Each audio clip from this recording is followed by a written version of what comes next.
Hey guys, welcome back. In this one, I'll show you how to play Archero 2 with friends, or, well, the closest thing to it. So, here's the thing. Right now, Archero 2 doesn't actually have a proper multiplayer mode. You can't directly jump into a match with your friends. But don't worry, there's still a workaround. Archero 2 has something called guilds, and that's, the closest way to play with friends. To set this up, just tap on the guild option, hit create new guild, and then invite your friends to join. Once they're in, you guys can complete guild missions together. Quick note though, you'll need to finish chapter 5 before guilds unlock. That means you have to reach chapter 6 to start inviting friends.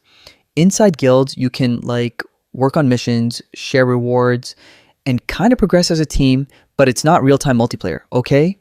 And that's pretty much it. No full multiplayer yet, but guilds make playing with friends way more fun. If this helped, drop a like, maybe subscribe, and check out my next guide.